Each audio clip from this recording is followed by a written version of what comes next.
हम सब ने महाभारत जरूर देखी है और इसमें कोई शक नहीं है कि पूरे महाभारत में सबसे सर्वश्रेष्ठ और महान योद्धा कर्ण था। लेकिन कर्ण में अर्जुन से ज्यादा शक्तियां थी। फिर भी ऐसा क्या हुआ कि अर्जुन जीत गया और कर्ण हार गया? पर क्यों? तो देखो, कर्ण की गलती ये थी कि उसके पास शक्ति तो बहुत थी, उसके पास ज्ञान भी बहुत ज्यादा था, लेकिन ये सब कुछ होने के बावजूद भी वो सच्चाई के विरुद्ध खड़ा था और बुराई के साथ खड़ा था। कर्ण ने अपनी जिंदगी में बहुत संघर्ष किया, लेकिन अंत में उसने अपनी जिंदगी को सिर्फ एक गलती के कारण खो दिया।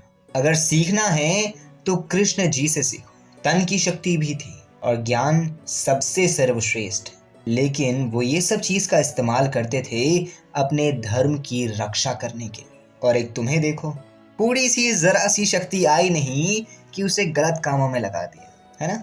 याद रखना, तुम्हारे अंदर चाहे कितनी भी शक्ति क्यों ना हो, या फिर वो मन की हो या फिर तन की हो, अगर तुम बुराई के साथ खड़े हो या फिर तुम्हारे अंदर की शक्ति का एक तिनका भी बुराई के साथ खड़ा है ना, तो जो तुम्हारा अंत होगा वो याद रखना हमेशा बुरा ही होगा। और अगर तुम्हारे पास ना तन की शक्ति है ना मन की शक्ति है, लेकिन खड़े तुम सच्चाई के साथ हो ना, तो एक चीज याद रखना, भले आज तुम्हें खुशी हो या ना हो, लेकिन जो तुम्हारा अंत होगा ना, वो गारंटी है कि सफलता के साथ ही होगा। जो काम आज तुम कर रहे हो वो काम तुम्हें सफलता दिलाएगा ही दिलाएगा। लेकिन ये जो बुराई की दुनिया है ना, इसमें खुद को काबू रख पाना बहुत मुश्किल है। तुम अपने मन को 10 बार खींचोगे ना, तब वो एक बार जाके सही चीज पे लगेगा, और ये तुम्हें करना पड़ेगा। इस दुनिया में कोई भी इंसान सफल ये नहीं बनता है कि वो सिर्फ काम करे और सफल बन जाए।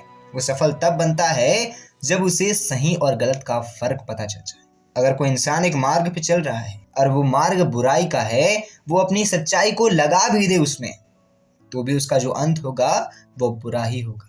लेकिन अगर कोई बुरा व्यक्ति सच्चाई के साथ खड़ा है ना, तो जो उसका अंत होगा वो सच्चाई ही होगा। तुम्हारा दिमाग को लोग कितना ही बुराई की तरफ खींचे, या फिर तुम्हारा मन तुम्हें खुद बुराई की तरफ खींच ले, तुम्हें उसे वापस लाना होगा और उसे बताना होगा कि सही रास्ता कौन सा है और कौन सा रास्ता गलत है।